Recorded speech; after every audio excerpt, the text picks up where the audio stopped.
The morning sun cast long shadows across the parking lot of Mercy General Hospital. Diana Williams sat in her wheelchair near the entrance, waiting for her husband to bring the car around. At 7 months pregnant, every movement required careful planning. The baby had been active all morning, and she rubbed her belly gently, whispering soft words of comfort. Diana had just finished her routine checkup. The doctor said everything looked perfect. The baby was healthy and growing strong. She smiled, thinking about how excited her husband would be to hear the good news. They had been trying for this baby for 3 years, and every milestone felt like a miracle. Her wheelchair had been her companion for the past 2 years, ever since the accident that changed her life forever. A drunk driver had run a red light, crushing her spine and stealing her ability to walk. But Diana never let it steal her spirit. She had fought through months of physical therapy, learned to navigate the world on wheels, and refused to let anyone treat her differently because of her disability. The hospital's automatic doors whooshed open behind her as other patients came and went. Diana checked her phone.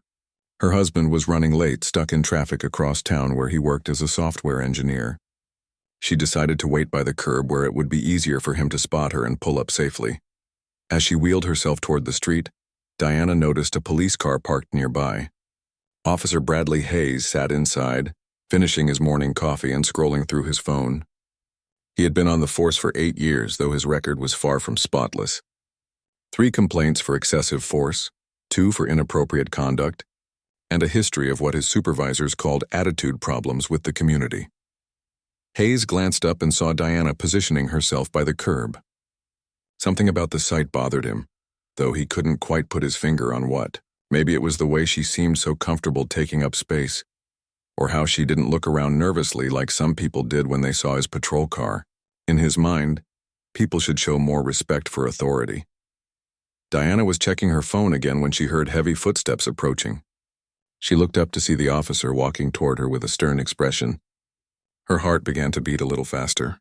She had done nothing wrong, but experience had taught her that interactions with police could go badly, especially for people who looked like her.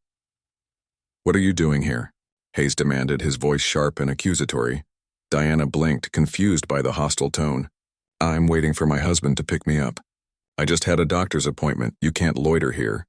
This is a no parking zone. I'm not parked. I'm just waiting on the sidewalk." Diana kept her voice calm and polite, though her hands instinctively moved to protect her belly. Hayes stepped closer, his shadow falling across her wheelchair. "Don't get smart with me. I said you can't be here." "Sir, I'm not trying to be difficult. My husband is on his way. I'll be gone in just a few minutes." The officer's jaw tightened. He didn't like being questioned, especially not by someone he felt should be showing him more deference. "Stand up when I'm talking to you." The words hit Diana like a physical blow. She stared at him in disbelief. I can't stand up. I'm in a wheelchair." "I don't want to hear excuses. Stand up now." Diana's voice trembled as she tried to explain. "Officer, I'm paralyzed from the waist down. I physically cannot stand up, and I'm 7 months pregnant. Please, I'm just waiting for my ride." But Hayes was already past the point of listening. His face reddened with anger, and he grabbed the handles of her wheelchair roughly. "If you won't cooperate, I'll make you cooperate."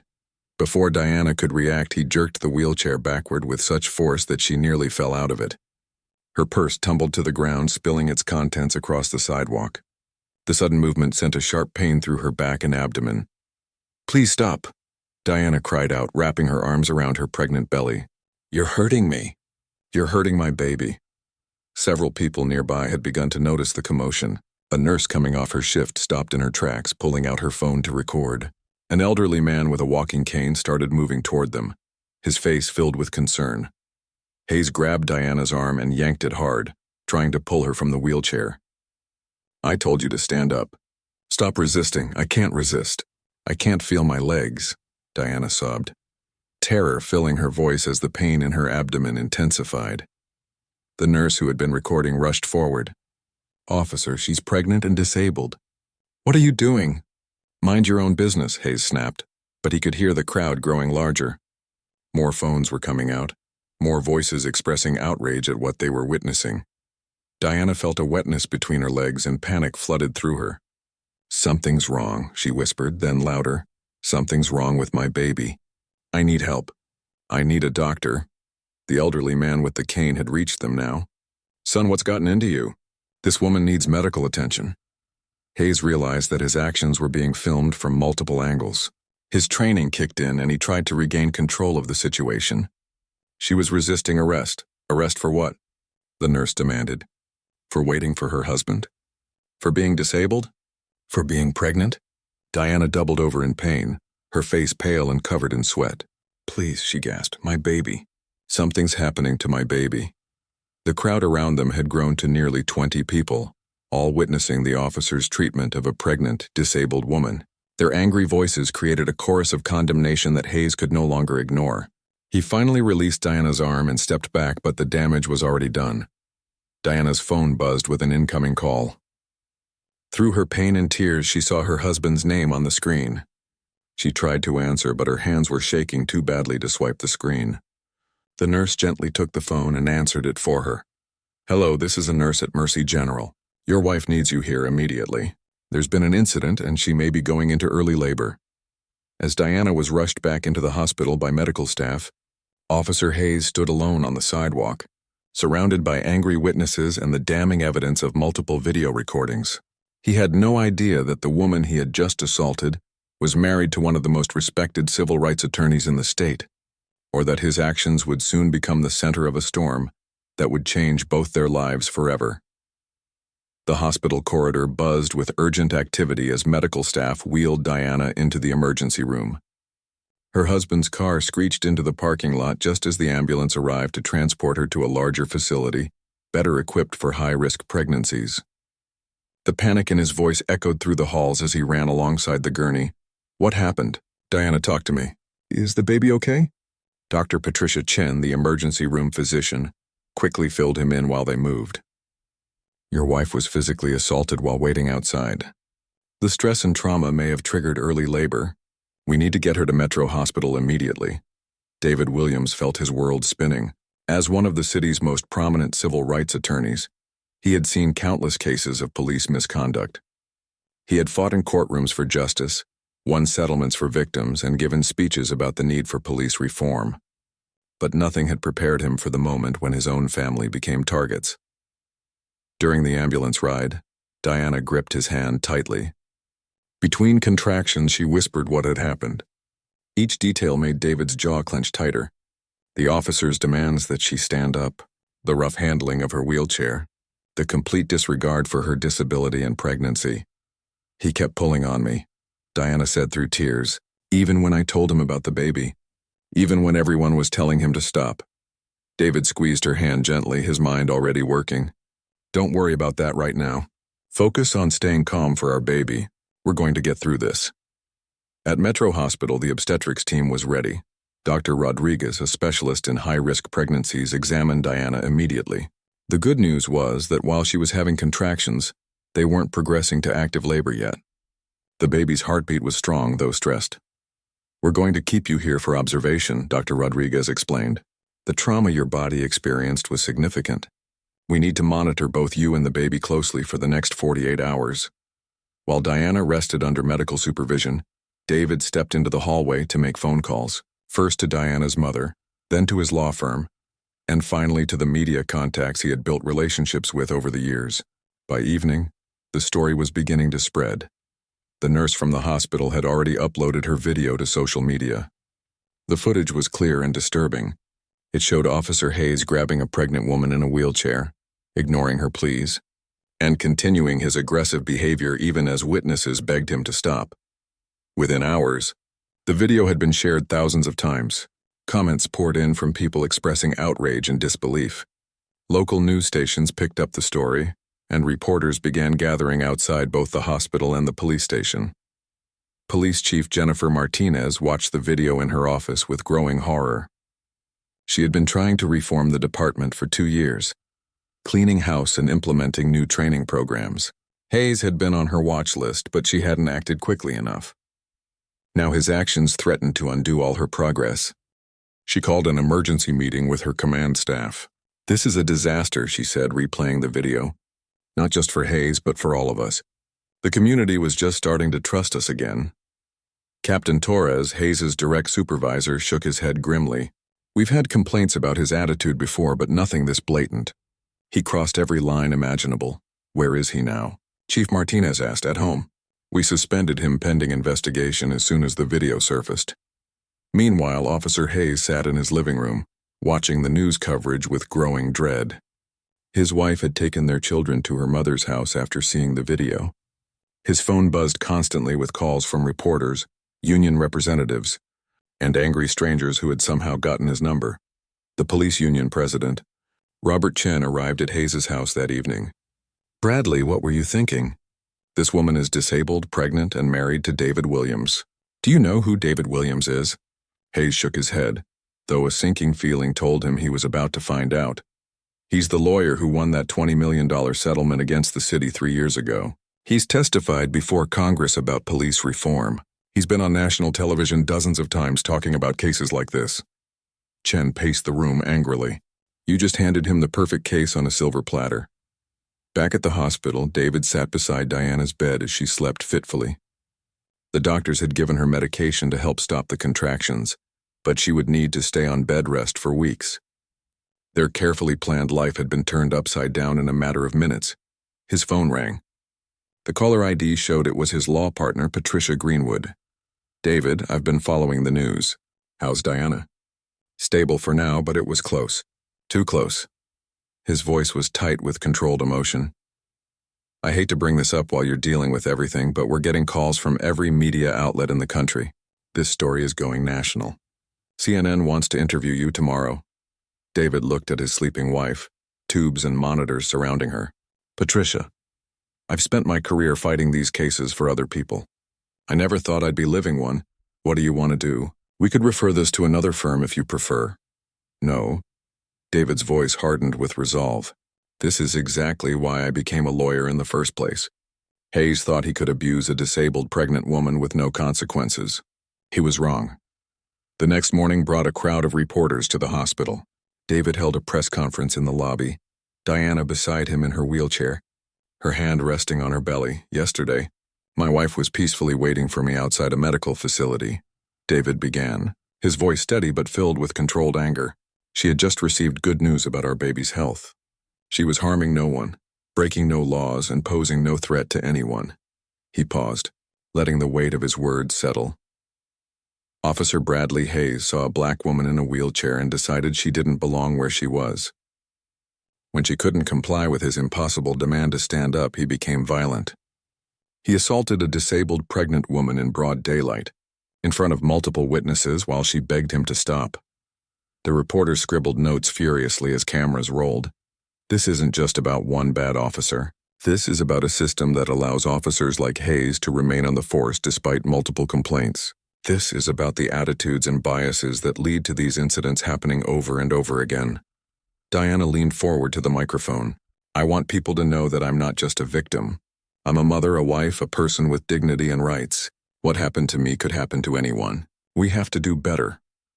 As they spoke, Officer Hayes watched from his living room, realizing that his moment of anger was about to cost him everything. The video had now been viewed millions of times. His name and face were known across the country, and the man sitting beside the woman he had assaulted was one of the most skilled civil rights attorneys in America. The storm was just beginning. The courtroom steps were packed with protesters and supporters as David Williams walked toward the federal courthouse downtown. 3 months had passed since the incident, and Diana had safely delivered their daughter 2 weeks earlier.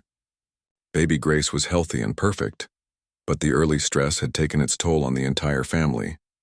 Inside the courthouse, David faced off against the city's legal team and Officer Hayes's defense attorney. The lawsuit sought damages not just for the assault, but for the systemic failures that allowed it to happen. David had spent weeks building a case that went far beyond one officer's actions. Your Honor, David addressed Judge Patricia Kendall, this case represents a pattern of misconduct that the city has willfully ignored. Officer Hayes had 3 previous complaints for excessive force, yet he remained on patrol with no additional training or supervision. The defense attorney, Michael Foster, stood to object. Your Honor, Officer Hayes was responding to what he perceived as suspicious behavior. He made a mistake in judgment, but there was no intent to cause harm. David turned to face the defense table where Hayes sat uncomfortably in his dress uniform. "Mr. Foster, your client demanded that a paralyzed woman stand up." When she explained her disability, he became more aggressive, not less. This wasn't a mistaken judgment. This was deliberate cruelty. The trial had captured national attention. Outside the courthouse, disability rights activists held signs reading "Justice for Diana" and "End police violence against the disabled."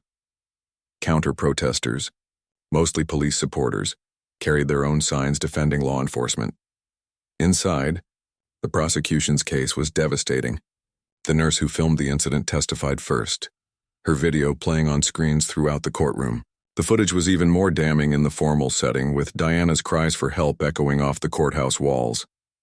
"I've been a nurse for 15 years, testified Rebecca Martinez. "I've seen a lot of things, but I've never seen an officer treat someone so cruelly." She kept telling him she was pregnant, that she couldn't feel her legs. He didn't care. The elderly man with the cane, Harold Thompson, testified next. "I fought in Vietnam," he said, his voice shaking with emotion. "I've seen people in combat zones treat prisoners better than that officer treated that young lady." When Diana took the stand, the courtroom fell silent. She spoke clearly and calmly about the trauma she had experienced, both physical and emotional. "I keep thinking about what would have happened if my husband hadn't been a lawyer," she said. "What if I had been just another woman with no resources, no voice, no way to fight back? How many other people has Officer Hayes treated this way?" During cross-examination, Foster tried to paint Diana as someone who had been combative with the officer. "Mrs. Williams, isn't it true that you refused to move when Officer Hayes asked you to?" Diana looked at him steadily. "Mr. Foster, I was sitting on a public sidewalk waiting for my husband. I wasn't required to move, and I explained that my ride was coming. At no point did I refuse a lawful order." "But you did argue with the officer." "I tried to explain that I was paralyzed when he told me to stand up." "If that's what you call arguing, then yes, I argued." The courtroom erupted in murmurs of support. Judge Kendall gavelled for order. When Officer Hayes took the stand in his own defense, his testimony was painful to watch. He claimed he had been concerned about public safety and was just doing his job. "I thought she might be under the influence of something," Hayes said, avoiding eye contact with Diana. "Sometimes people fake disabilities to avoid compliance." David stood for cross-examination, his presence commanding the courtroom. "Officer Hayes, in your 8 years on the force, have you ever encountered someone faking paralysis?" "Well, no, but have you ever received training on how to identify fake paralysis?" "No, but I thought—" "Officer Hayes, when Mrs. Williams told you she was pregnant, what was your response?" Hayes shifted uncomfortably. "I don't recall exactly. Let me refresh your memory." David played the audio from the video. Diana's voice filled the courtroom. "Please stop. You're hurting me. You're hurting my baby." "After hearing that, Officer Hayes, did you stop your aggressive behavior?" "I was trying to maintain control of the situation." "That's not what I asked. Did you stop grabbing and pulling on a woman who told you she was pregnant and in pain?" Hayes was quiet for a long moment. "No, I continued my investigation." "Your investigation of what crime, Officer Hayes? What crime was Mrs. Williams committing by sitting on a sidewalk?" The question hung in the air. Hayes had no good answer. Outside the courthouse during a recess, David spoke to the gathered media. "This case is about more than money," he said. "It's about accountability. It's about sending a message that police officers cannot abuse disabled people, pregnant women, or anyone else with impunity." Chief Martinez held her own press conference that afternoon. "The police department does not condone Officer Hayes' actions," she said. "We have already implemented new training protocols for interacting with disabled individuals, and we are reviewing our complaint procedures to ensure officers with repeated violations face appropriate consequences." But David wasn't satisfied with words. During closing arguments, he painted a picture of systemic failure. "Ladies and gentlemen of the jury, this isn't just about Officer Hayes. This is about a culture that allowed him to remain on the street despite multiple warnings. The city had opportunities to intervene, to provide training, to recognize that Hayes was a danger to the community.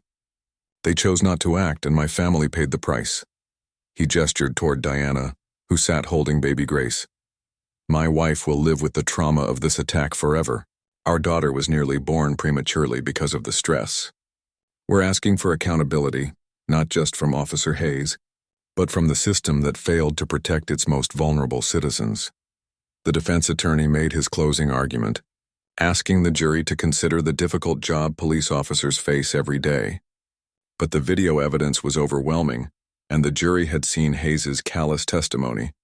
After 3 hours of deliberation, they returned with their verdict. The foreman stood to read it. In the matter of Williams versus the city and Officer Bradley Hayes, we find in favor of the plaintiff on all counts. The courtroom erupted. Diana squeezed David's hand as he fought back tears of relief and vindication. But the jury wasn't finished. We award damages in the amount of $12 million to be paid jointly by the city and Officer Hayes. Outside the courthouse, David and Diana faced the media one final time. This verdict sends a clear message, David said. Police officers who abuse their power will be held accountable. Cities that enable that abuse will pay the price. And most importantly, disabled people, pregnant women, and all vulnerable citizens deserve to be treated with dignity and respect. Hayes left the courthouse through a back exit, his career over and his future uncertain. The union had dropped his support once the video went viral, and he faced potential criminal charges as well. As David and Diana drove home with baby Grace, they knew the fight wasn't over. The verdict was just the beginning. Real change would require continued pressure, ongoing advocacy, and the courage of other victims to come forward. But for now, they had won something important: justice, accountability, and proof that even the most powerful systems could be forced to change when confronted with truth and determination. 6 months after the verdict, the Williams family tried to return to normal life, but normal had been redefined forever. Diana worked from home now, running a non-profit organization she had started to help disabled crime victims navigate the legal system. Baby Grace gurgled happily in her high chair as Diana typed emails to supporters across the country.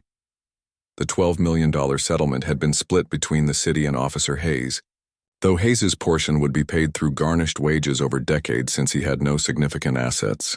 The city had been forced to implement sweeping police reforms, including mandatory disability awareness training and a civilian oversight board with real investigative powers. David continued his legal practice, but now he was flooded with cases from across the nation. The Williams case had become a landmark decision, cited in courtrooms from California to New York. Other victims of police misconduct reached out daily, seeking justice for their own experiences. We got another call from Seattle today, David told Diana over dinner. A deaf man was tased because he couldn't hear police commands. His family saw our story and wants to file suit. Diana bounced Grace on her lap while eating. It's heartbreaking how common this is, but at least people know they have options now. The couple had become reluctant celebrities in the civil rights world. Diana spoke at conferences about disability rights and police accountability.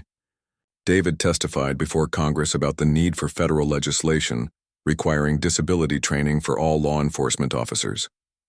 But their victory had come at a personal cost. Diana still had nightmares about the attack. She would wake up in a panic, her hands instinctively moving to protect her belly even though Grace was now safely sleeping in the next room. Therapy helped, but the trauma lingered. David struggled with his own guilt and anger.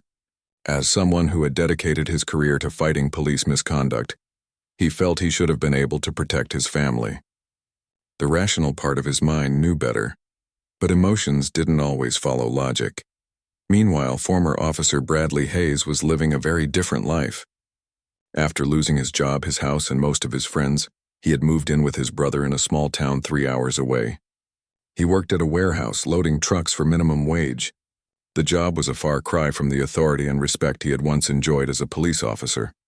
Hayes had been required to attend anger management classes as part of his settlement agreement. At first, he went through the motions, resentful and convinced he was the real victim. But gradually, something began to change. Dr. Sarah Kim, his court-appointed therapist, didn't let him off easy.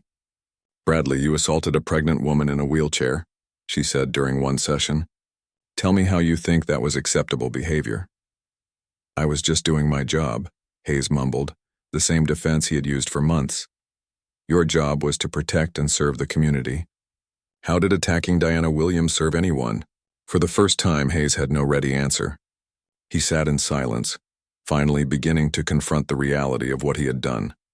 The breakthrough came during his 6th month of therapy. Dr. Kim showed him the video again, forcing him to watch his own actions with clear eyes. "Look at her face, Bradley. Really look at her. What do you see?" Hayes watched Diana's expression change from confusion to fear to terror. He saw her hands move protectively over her pregnant belly. He heard her voice breaking as she begged him to stop. She was scared, he said quietly. She was terrified.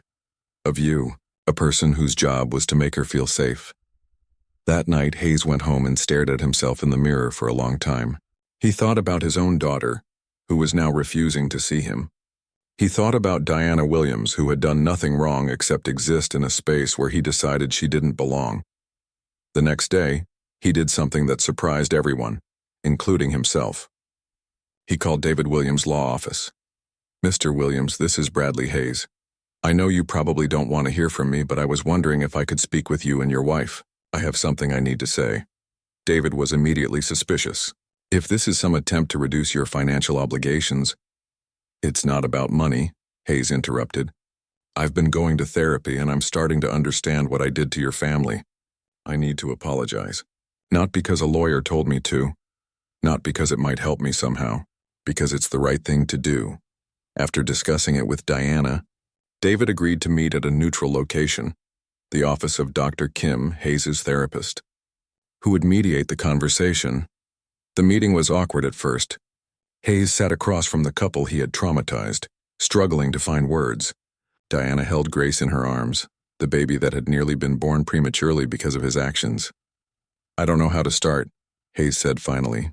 "I've been trying to write this speech for weeks, but nothing sounds right." "Just tell the truth," Diana said simply. Hayes took a deep breath. "I was wrong. Completely, totally wrong. There's no excuse for what I did to you. I let my anger and my prejudices turn me into someone I never thought I would become." He paused, his voice cracking. "I have a daughter. She's 10.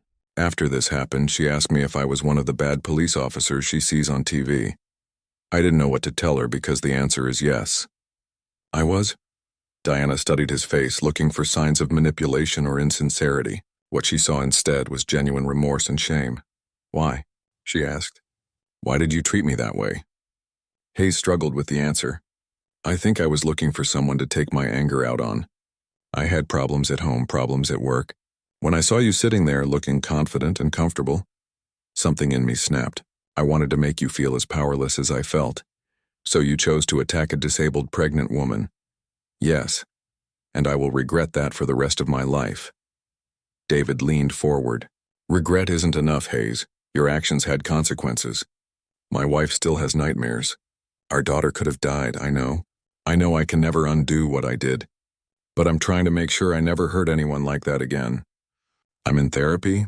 I'm volunteering with disability advocacy groups. I'm trying to become the person my daughter can be proud of again." The conversation continued for 2 hours. Hayes answered every question honestly, no matter how painful. He didn't ask for forgiveness or understanding. He simply acknowledged the full weight of his actions and their impact. As they prepared to leave, Diana surprised everyone, including herself. "I can't forgive you yet," she told Hayes. "Maybe I never will.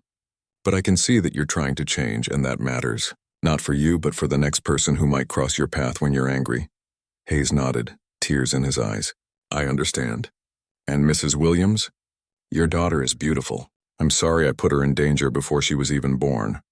After they left, David and Diana drove home in silence. Finally, Diana spoke. "I didn't expect him to seem so human. Does that change how you feel about what happened?" "No. But it gives me hope that maybe some of these officers can change. Maybe the training programs and reforms can actually work." The meeting between Hayes and the Williams family eventually became public knowledge. Some people criticized Diana for meeting with her attacker, while others praised both parties for their courage in confronting a painful situation honestly. The encounter marked a turning point for everyone involved. For Hayes, it was the beginning of a long journey toward redemption. For the Williams family, it was a step toward healing that they hadn't expected to take. But most importantly, it showed that even in cases of serious misconduct and abuse, there was still a possibility for growth, understanding, and hope for a better future.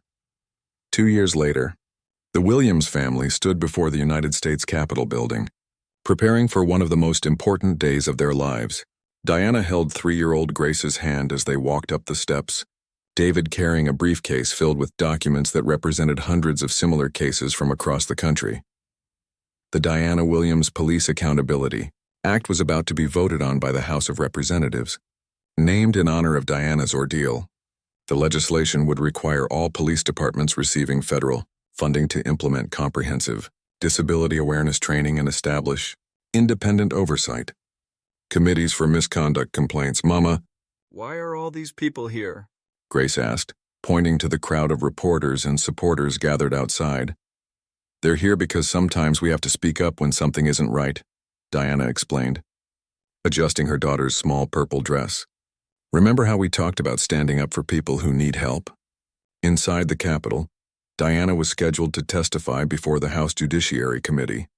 It would be her first time addressing Congress, and she felt the weight of representing not just her own experience, but the experiences of countless others who had faced similar treatment. The hearing room was packed. In the audience sat dozens of disability rights advocates, police reform activists, and family members of other victims. David squeezed Diana's hand as she wheeled up to the witness table. "Mrs. Williams," said Congresswoman Janet Rodriguez, the committee chairwoman, "thank you for being here today.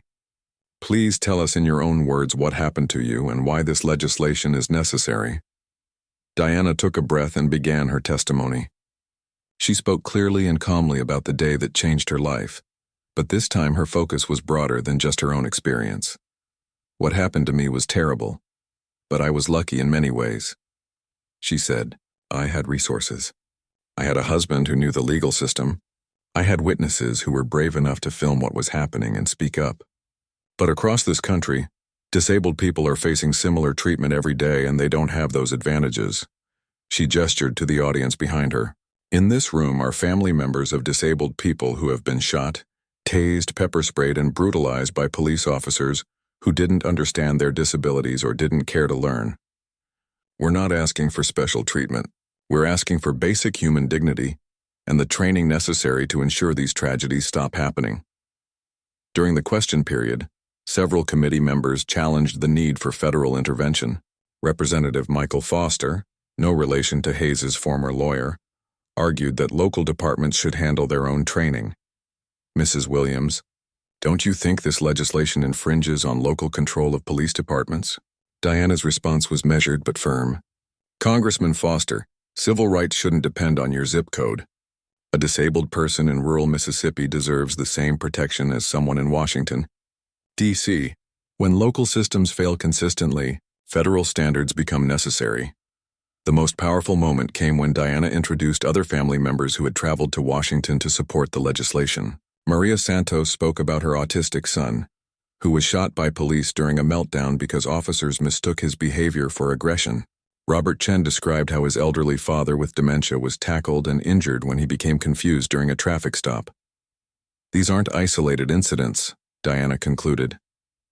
"They're symptoms of a system that hasn't prioritized understanding and protecting vulnerable populations.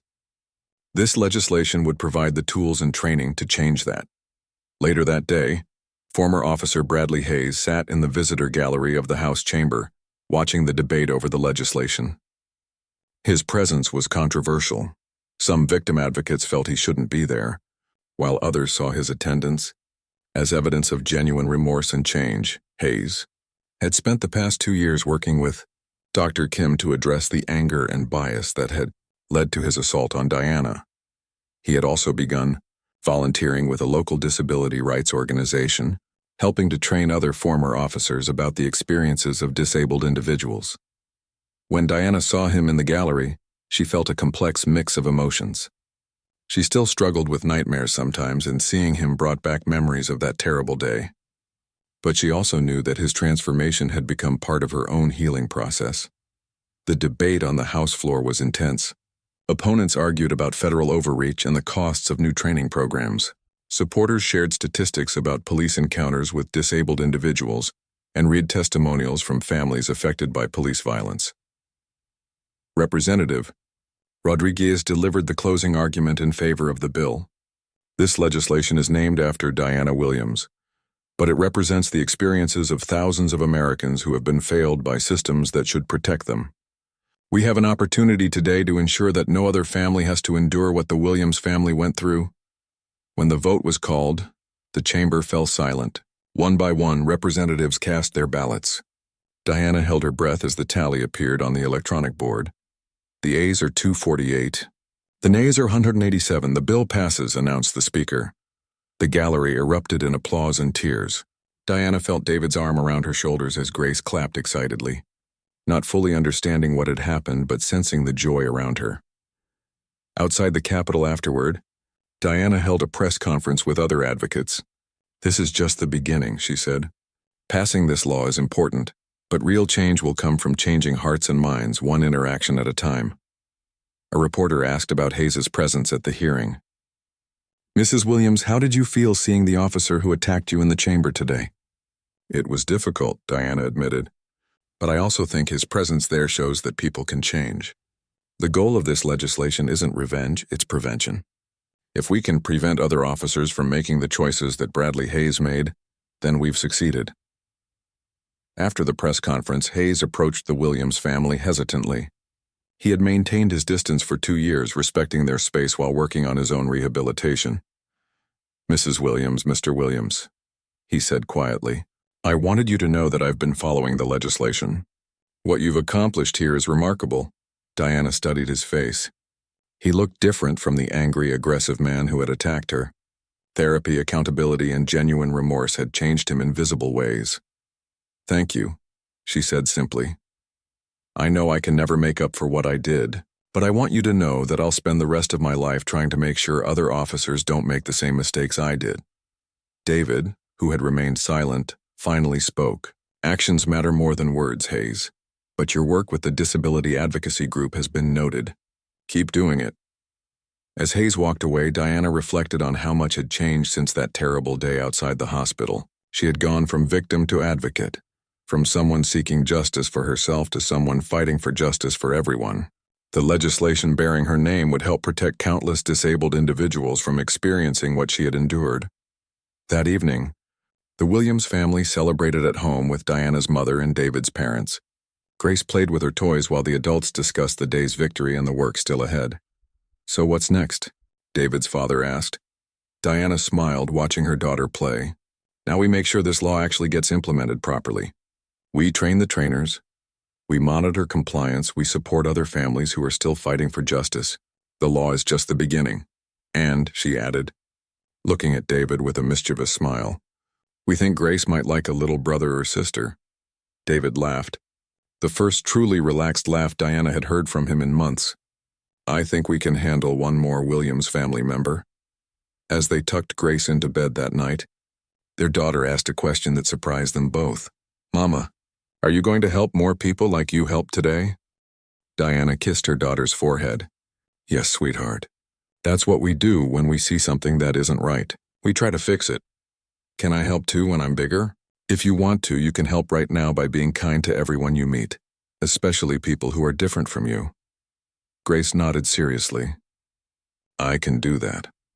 Later, as Diana and David sat on their porch watching the sunset, they reflected on their journey from victims to advocates to changemakers. The path had been painful and difficult, but it had led to something meaningful: legislation that would protect others and a family that had grown stronger through adversity. "Do you think we made a difference?"